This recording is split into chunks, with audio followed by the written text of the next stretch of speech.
வணக்கம் உறவுகளே, இன்றைக்கு நான் உங்களுக்கு தேன் குழல் செய்து காட்ட போகிறேன். உடனடியாக தேன் குழல் எப்படி செய்கிறதுன்றதை காட்டுறேன். தொடர்ந்து வீடியோ பாருங்கோ.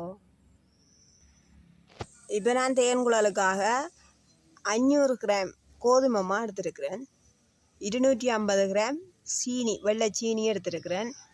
பாருங்க, இப்போ இந்த கோதுமை மாவில் சிறிதளவு ஒரு அளவுக்கு ஏற்ற மாதிரி ஒரு பிஞ்சளவு உப்பு சேர்க்கப்போம். இங்கே பாருங்க, இந்த அளவில் உப்பு சேர்க்கிறேன். ஒரு தேக்கரண்டி அளவு ஈஸ்ட் சேர்க்கிறேன்.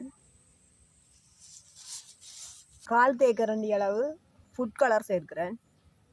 இப்போ இவ்வளோத்தையும் சேர்த்து மிக்ஸ் பண்ணுவோம். இந்த தண்ணியை விட்டு தான் கரைப்போம்.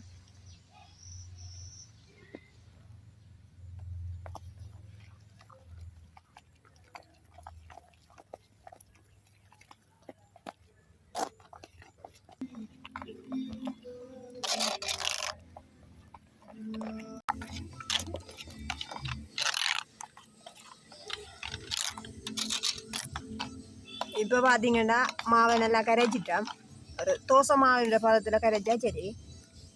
இப்போ இது ஒரு 5 நிமிஷம் புளிக்கட்டு. நாங்கள் அந்த கேப்புக்குள்ள சீனி பானியை காய்ச்சி மூட்டிட்டோம். காய்ச்சிய வைப்போம். ஒரு 1/4 சில்வர் அளவுக்கு தண்ணி விடுறேன். இப்போ சீனியையும் போடுறேன்.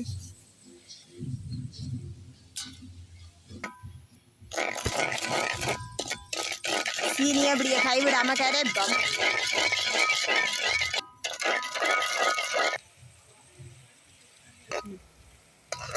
இப்போ பார்த்தீங்கன்னா சீனி பானி சரியாக வந்துச்சு. இது எங்களுக்கு பாகுப்பதம் தேவையில்லை, ஒரு அளவான எலிப்பதமாக இருந்தாலே போதும்.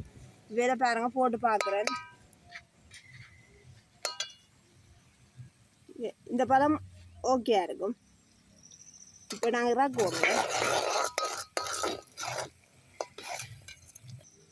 சீனி பானி என்ன சொல்லணும்னா இருக போடுறாங்க, இதே தண்ணி பதமாக இருக்கணும். அதுக்காக நான் என்ன செய்ய இப்போ தேசி புளி விட போகிறேன்.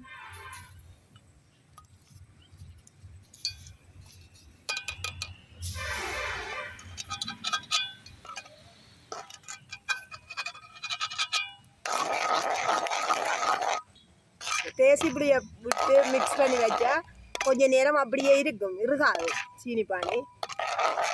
சரி, ஓகே. சீனி பானி ரெடி ஆகிட்டு இப்போ நாங்கள் தேன் முறுக்கு செய்ய போகிறோம். அதுக்காக சட்டியை வச்சிட்டோம் அடுப்பில்.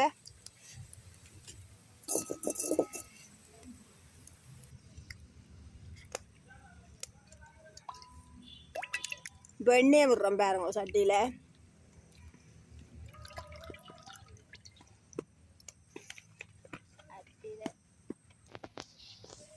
இப்போ பார்த்தீங்கன்னா எண்ணெய் சூடாயிட்டு இப்போ நான் ஒரு போத்தில் ஒன்றை எடுத்து இது மூடியில் ஓட்டையை போட்டு இப்படி வச்சிருக்கிறேன்.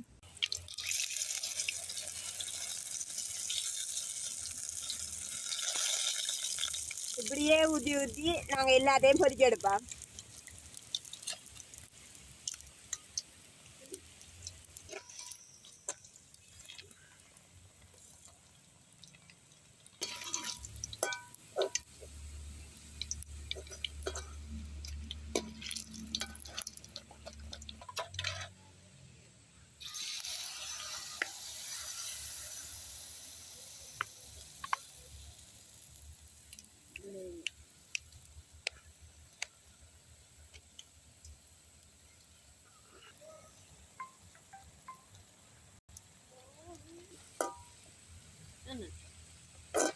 என்ன சொன்னால், இந்த கரைச்சி நாங்கள் காய்ச்சி வச்சிருந்த சீனி பானியில் இந்த முறுக்கை இப்படி போட்டு இந்த துவச்சி எடுப்போம்.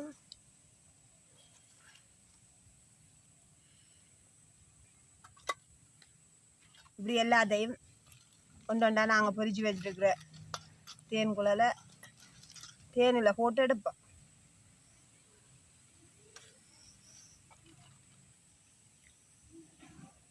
பார்த்தீங்கன்னா எங்களுக்கு தேன் குழல் ரெடி ஆகிட்டுது. இப்போ வேறங்கோ தேன் குழல் எடுத்து நாங்கள் வடிவாக பிச்சு சாப்பிட்டு பார்ப்போம். நல்ல மொறு மொறுண்டு இருக்குது. நல்லா இருக்குது, நல்ல டேஸ்ட்டாக இருக்குது. நீங்களும் செய்து சாப்பிட்டு பாருங்க. பிடிச்சிருந்தா லைக் பண்ணுங்க, சப்போர்ட் பண்ணுங்க. நன்றி.